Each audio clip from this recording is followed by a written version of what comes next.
Hello friends, Ram Ram ji. मेरे channel में आप सभी का बहुत बहुत स्वागत है। तो फ्रेंड्स, अभी सुबह का समय हुआ है और मैं यहाँ पे कर रही हूँ सफाई।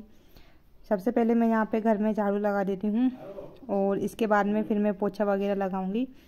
तो मैंने सबसे पहले सुबह उठकर है ना, मैं हॉल में ही झाड़ू लगा देती हूँ। इसके बाद मैं काम करने लग जाती हूँ।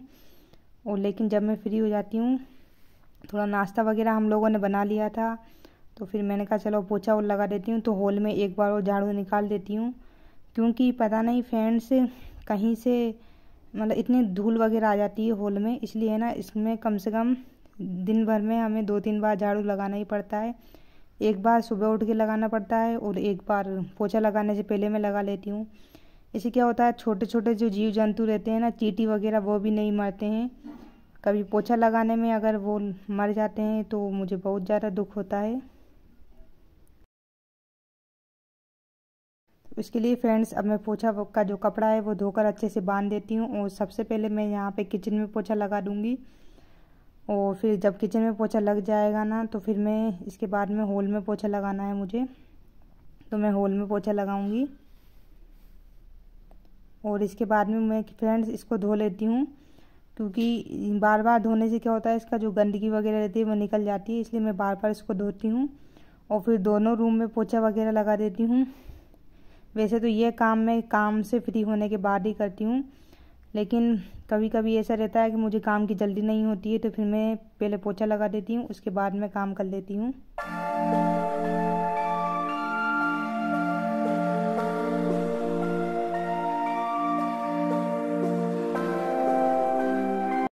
लगभग फ्रेंड्स पोछा लगभग हमारे हॉल में लग ही चुका है, और मैं आपके साथ में आज शेयर करूँगी टिंडोरी की सब्ज़ी की रेसिपी, जो बहुत ही स्वादिष्ट लगती है खाने में।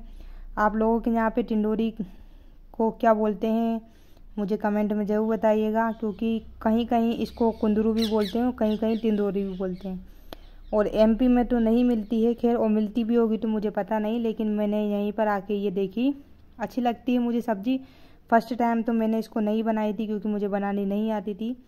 फिर मेरे हस्बैंड ने ही मुझको सिखाई थी कि ये किस तरह से हमें टिंडोरी की सब्ज़ी बनाना है। तो यहाँ पे फ्रेंड्स मैं फटाफट टिंडोरी काट लेती हूँ।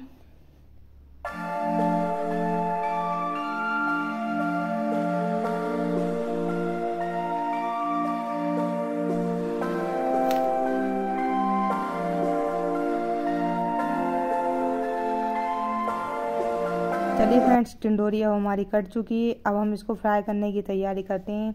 यहाँ पे फ्राई मैं नॉर्मल तरीके से ही करूँगी। सबसे पहले एक भगोनी ले ली है, इसमें मैं तेल गरम होने के लिए रख दूँगी। जब तेल हमारा गरम हो जाएगा तो हम इसमें डाल देंगे जीरे, और जीरे भी अच्छे से भुन जाएंगे तो मैं इसमें डाल दूँगी एक बारीक कटी हुई प्याज और 5-6 हरी मिर्ची। इस तरह से मुझे अच्छी लगी प्याज वाली सब्ज़ी भी, इसलिए मैंने इसमें प्याज डाल दी। बाकी आप डायरेक्ट तेल में फ्राई करके भी इसको बना सकते हैं, लेकिन मैंने इस बार इसी तरह से बनाने की सोची। प्याज जब भुन जाए तो मैं इसमें मसाले डाल दूँगी। 1.5 चम्मच मिर्ची पाउडर, 1 चम्मच नमक और आधी चम्मच से थोड़े कम हल्दी पाउडर, और मसालों को थोड़ा अच्छे से पका लूँगी। और जब मसाला पक जाएगा तो मैं इसमें कटी हुई टिंडोरी डाल देती हूँ, और कम से कम हमें इसे धीमी आंच पर ही पकाना है, ज़्यादा तेज़ आंच नहीं रखनी है। और फ्रेंड्स, आप लोग ये वाली सब्ज़ी ज़रूर ट्राई करना, क्योंकि मुझे बहुत अच्छी लगती है। लगभग इसका टेस्ट जो है ना, वो कच्चा कच्चा ककड़ी के जैसा आता है, लेकिन बनने के बाद ये थोड़ी खट्टी खट्टी लगती है, तो इससे और ही अच्छी लगती है मुझे ये सब्ज़ी। तो फ्रेंड्स, अब मैं इसको पकने के लिए छोड़ देती हूँ। देखिए फ्रेंड्स, मीडियम आंच पे ही हमने ये सब्ज़ी बनाई है, और कम से कम 10-15 मिनट में हमारी सब्ज़ी बनकर रेडी हो चुकी है।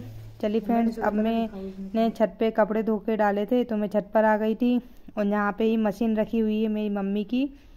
तो मम्मी यहीं पे सिलाई करती हैं ऊपर आने के बाद में, क्योंकि उन्हें नीचे ठंड लगती है और नीचे धूप भी नहीं आती है, इसलिए वह छत पर ही आकर सिलाई कर लेती हैं। और छत पर जो है पर्याप्त रोशनी भी होती है इस कारण। और फिर यहाँ पे मैं सारे काम वगैरह से फ्री होकर यहाँ पे कपड़े धोने के लिए आ गई थी। कपड़े पूरे मैंने धो के डाल दिए, और फिर मैं अब इसको सूखने के लिए रख देती हूँ। और इसके बाद में मैं नीचे चली जाऊँगी और थोड़ी देर मेरी माला वगैरह करूँगी, भजन करूँगी। फिर इसके बाद में छोटे मोटे जो काम रहते हैं दिन भर में, कुछ ना कुछ घर में निकल ही आते हैं, वो मैं देखने लग जाती हूँ। वैसे तो मैं बहुत टाइम से सोच रही हूँ कि मुझे एक ब्लाउज भी बनाना है, लेकिन देखो कब टाइम मिलता है तभी बनाऊँगी मैं ब्लाउज। मुझे फॉल भी लगाना है, ऐसे बहुत सारे काम है मशीन के भी जो मुझे करने हैं, लेकिन मैं सारे काम धीरे धीरे ही करती हूँ। मतलब इतना हेडेक नहीं लेती हूँ मैं कि ब्लाउज जो है वो अभी ही सिलना है इस तरह से, क्योंकि बहुत सारी पर्याप्त साड़ियाँ हैं जो समझ में आती है, उसी हिसाब से मैं ब्लाउज वगैरह सिल देती हूँ। और जब भी टाइम मिलता है मैं मायके जाती हूँ तो वहाँ पे सिल लाती हूँ। तो इसलिए अभी 2-3 ब्लाउज और रखे हुए हैं जो अच्छे हैं। और न्यू साड़ी है मेरी एक, उस पर भी मुझे लेस लगानी है। लेस तो मैं मार्केट गई थी तब लेके आ गई थी, उसका ब्लॉग मैं नहीं बना पाई, लेकिन अब कोशिश करूँगी कि हर चीज़ का ब्लॉग बनाने की। और फ्रेंड्स कभी कभी क्या होता है कि मैं सब्ज़ी वगैरह बनाती हूँ ना, तो मैं अपने ही खाने से बोर हो जाती हूँ, तो मुझे मम्मी के हाथ की बनी सब्ज़ी की बहुत ज़्यादा याद आती है। तो एक दिन मैं मेरे हस्बैंड से ही बोल रही थी कि मुझे तो मेरी मम्मी के हाथ की सब्ज़ी खानी है, वो भले से कैसी बना दी लेकिन मुझे वही अच्छी लगती है। और मैं कितनी अच्छी तरह से सब्ज़ी बनाऊँ, कितना ही कुछ मसाला डालूँ, लेकिन पता नहीं फ्रेंड्स वो स्वाद आता ही नहीं है। मम्मी घर पे सारे सिंपल तरीके से भी बना देती है ना, तो भी मुझे बहुत अच्छी लगती थी।